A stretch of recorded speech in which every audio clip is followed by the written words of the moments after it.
Sa ating linya si Attorney Cristina Conti. Attorney, good morning po. Attorney? Naku po, medyo mahina si Attorney. Attorney, lakas lang natin yung audio niya, naririnig ko na siya. Pero kung sa ICI walang live streaming, dito sa naging desisyon ng Appeals Chamber, naka-live stream. Eto na siya, Attorney Cristina Conti, good morning.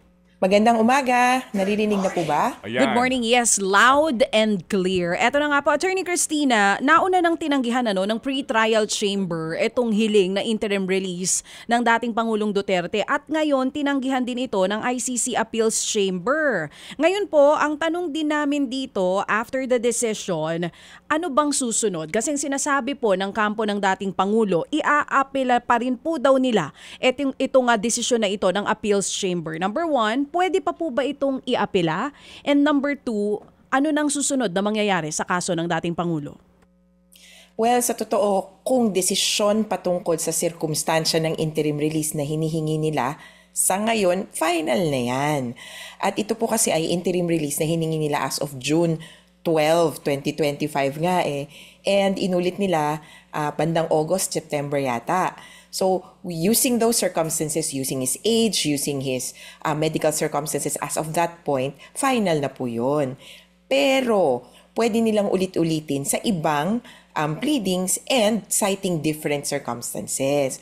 So, kung may naiba sa circumstansya niya, posible naman talagang mag-request for interim release. At alam nyo, na ididikit ko na dun sa sa fitness to stand trial, yung pleadings nila doon, idinidikit na nila na pwede bang habang pinag-uusapan yung fitness to stand trial, habang wala pang pagpapasya, pwede bang i-interim release na rin natin?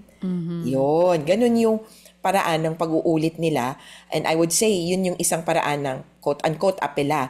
Kasi kung dito po sa interim release, final na po ito. Pero, kumbaga, kung may nabago, posibleng magkaroon din ng ibang pagpapasya.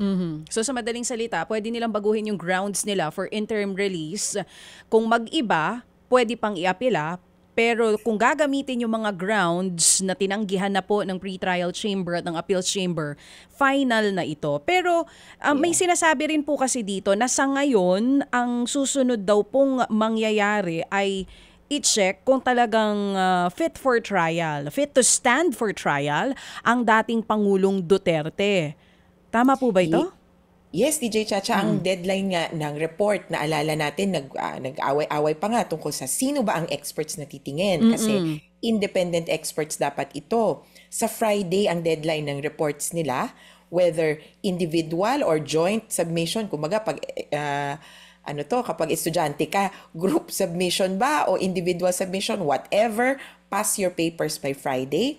Tapos sa susunod na linggo, eto naman, bibigyan din ng pagkakataon yung prosecution, defense, at saka victims na mag-comment doon sa report. Kung meron silang tingin na eto mali, both factual and legal, pwedeng iharap.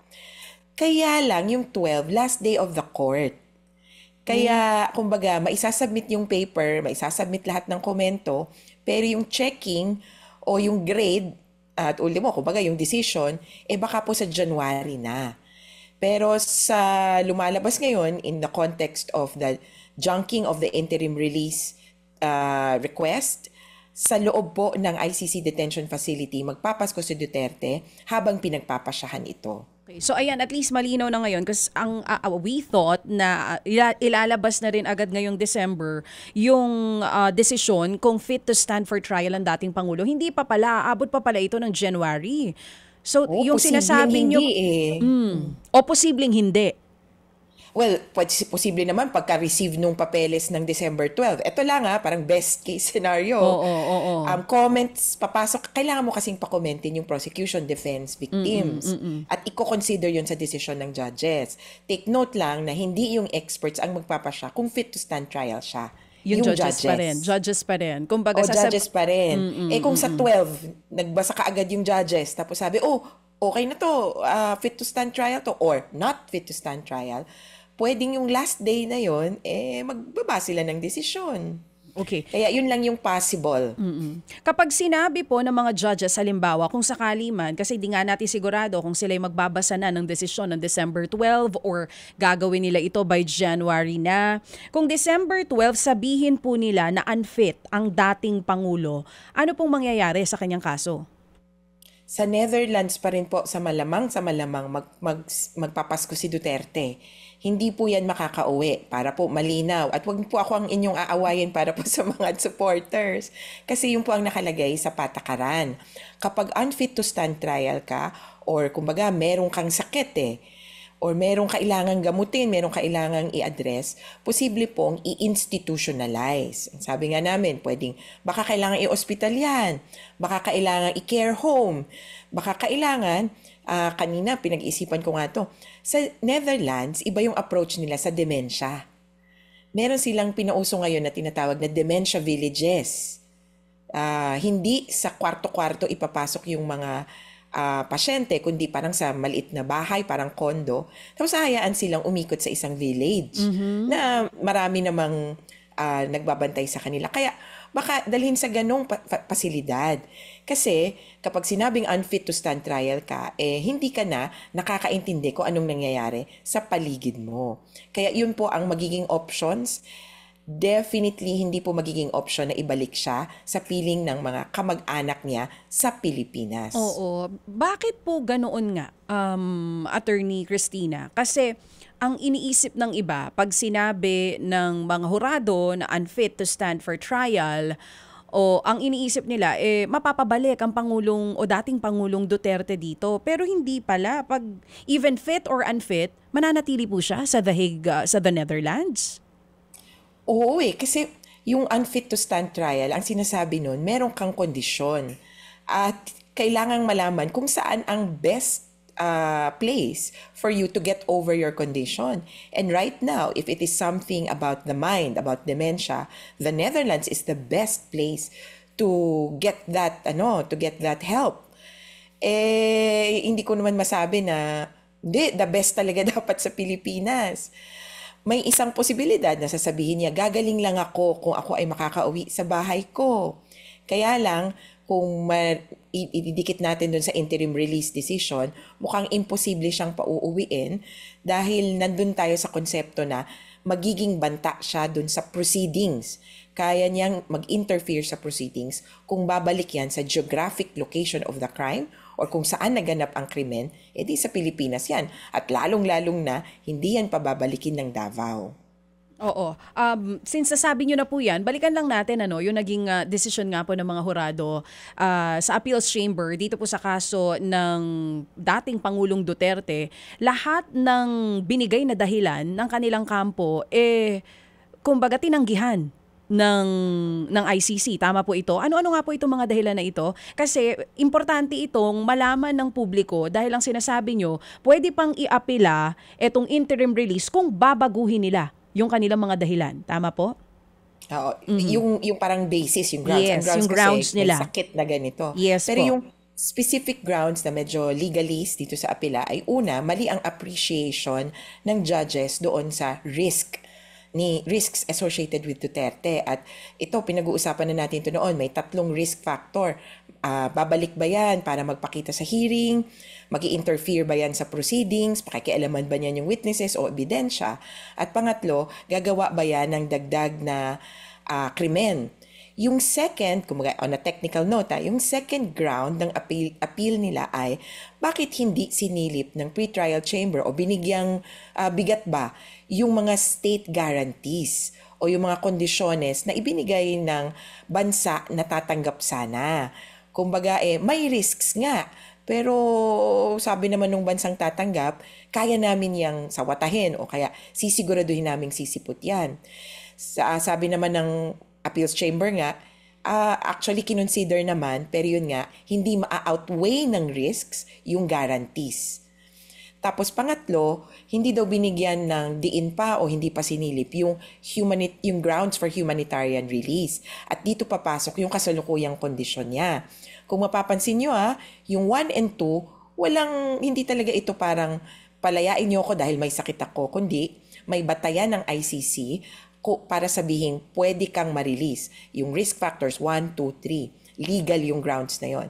Pero yung pangatlo, sige, given the grounds, pwede ba akong makalaya on humanitarian grounds? Sobrang special grounds. Sabi ng ICC, actually sinilip naman. May medical reports na nakarating sa pretrial chamber. Binasa naman.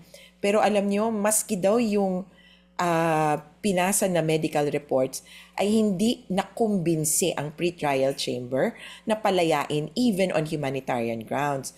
Ang pagkakasabi nga the defense failed to argue substantially the grounds for humanitarian release. Oo, and at least nasabi nyo. And unanimous po yung naging desisyon ng mga hurado sa ICC. How many judges po ulit ang nagdesisyon dito po sa interim release ang dating Pangulo? 5 ang laman ng appeals chamber, pero parang 3 lang yung humarap, ano? Kung ano man, yung decision nila is 5-0, kumbaga. Kaya ako, nagiging confident tuloy ako na, kasi dahil kinatigan, inapprove yung decision ng pretrial chamber, yung 3 judge na una nating nakita, yung 3 babae. Meaning, the decisions that they have made and the other decisions that they will make, medyo may kumpiyansa ako na, tama ito. So, mas ano po ba, nabuhayan, hindi lang kayo, maging yung pamilya ng mga naging biktima po ng drug war ng dating Pangulong Duterte na malakas ang kaso dahil po sa naging desisyon na ito ng mga hurado? Well, hindi dun sa parang kaso pa lang kasi syempre yung kaso at yung ebidensya patungkol dun, hindi pa nga lumalabas Yes, oo. Pero mas naging kumpiyansa sila at sabi nga nila, Merry Christmas. Kasi ang paglaya ni Duterte ay magiging banta sa kasiguruhan nila. Kung nakalaya yan, ang iniisip nila, naku, kaya kaming huntingin isa-isa niyan. Lalo na merong impormasyon na naging available na sa kanila. Pangalan ng mga witnesses, pangalan ng mga biktima na subject of the case. Kasi may 49 incidents ng tinukoy na kadikit daw nung kaso. Yung 49 incidents na yon, sila ang may alam kung sino-sino. Yung 24 dun sa 49, sa Davao nangyari. Kaya parang yung mga taga Davao, naku, baka mamaya. Kumbaga, laging gano'n naman, yung sa pamilyang ito, parang may kasaysayan sila na binabalikan ang mga kaaway nila. Oo. Attorney, last na lang sa akin, bago ko iba to kay Manong Okay Ted. lang, okay lang siya. Okay lang. Ang daming tanong. Baka mabukulan ako pag binato mo ako Attorney Cristina, may binabanggit na lugar dito na di umano'y pumayag daw yung isang bansa for interim release ng dating Pangulo. Anong bansa ito? Pero sinasabi dun sa naging desisyon, pumayag sila na dito mananatili si Duterte pero hindi namin ma-assure na kaya namin siyang panghawakan. Something to that thought. Anong bansa po ito?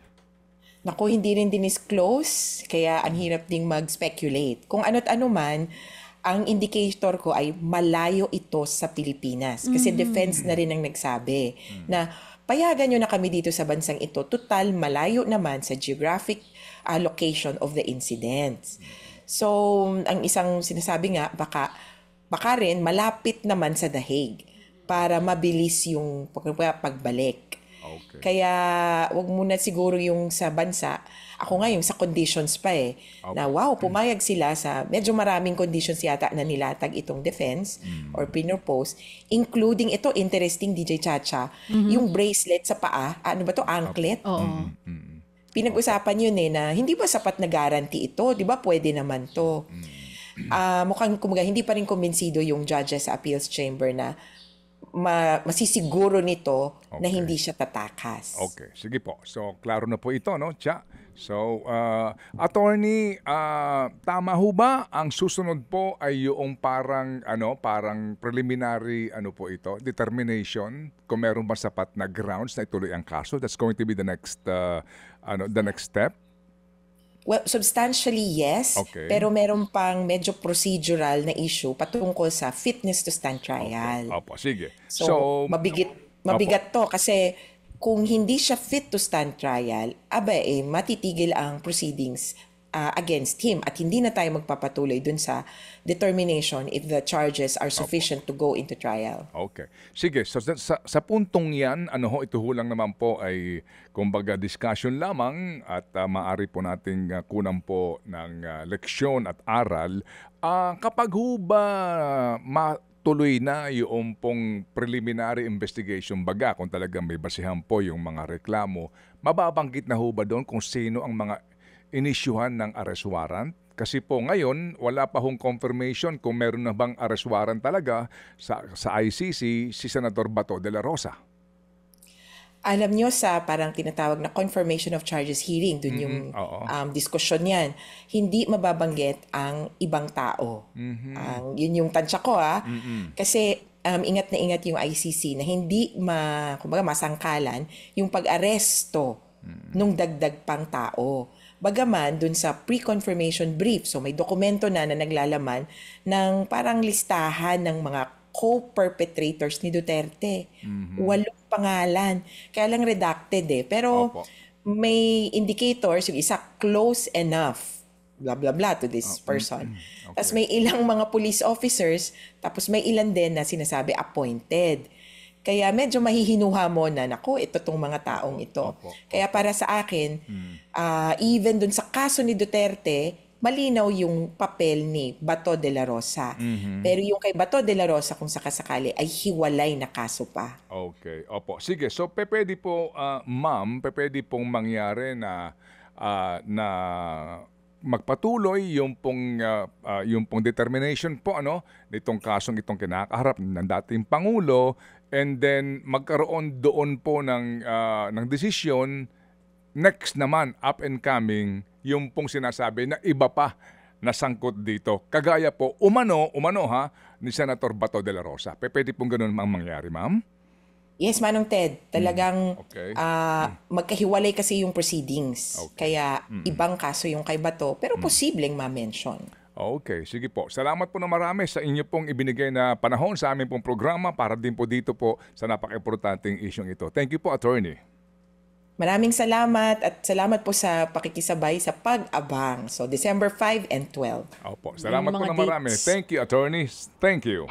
Attorney Cristina Conti, ang ICC Assistant to Counsel nga mga kapatid. So, mga kapatid, brothers and sisters, saan ka pa? Dito na tayo sa totoo.